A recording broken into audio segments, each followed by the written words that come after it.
হবিগঞ্জের বানিয়াচংয়ে বজ্রপাতে ৩ জনের মৃত্যু হয়েছে। বৃহস্পতিবার ১৪ এপ্রিল সকাল ৬টায় ঝড় ও বজ্রপাত শুরু হলে উপজেলায় ২টি ইউনিয়নের ৩ জন বজ্রাঘাতে মারা যান। উপজেলার প্রকল্প বাস্তবায়ন কর্মকর্তা মৃত্যুর বিষয়টি নিশ্চিত করেন। নিহতরা হলেন বজ্রপাতের সময় হাওরে ঘাস কাটতে যাওয়া ৩ নম্বর দক্ষিণ পূর্ব ইউনিয়নের তাতারি মহল্লা গ্রামের আক্কল আলীর ছেলে মোহাম্মদ হুসাইন, একই ইউনিয়নের জাতুকর্ণা পাড়া গ্রামের আব্দুর রহমানের মেয়ে জুমা বেগম এবং ৮ নম্বর খাগাউড়া ইউনিয়নের এরালিয়া গ্রামের শামসুল হক মিয়ার পুত্র আলমগীর মিয়া। নিহত আলমগীর মিয়া ঘটনার সময় হাওর থেকে ধান কেটে বাড়ি ফিরছিলেন।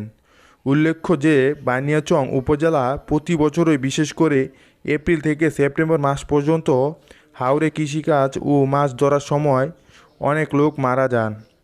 বানিয়াচং উপজেলায় প্রকল্প বাস্তবায়ন কর্মকর্তা মলয় কুমার দাস জানান, নিহতদের পরিবারকে আর্থিক সহায়তা দেওয়ার জন্য কর্তৃপক্ষের জানানো হয়েছে।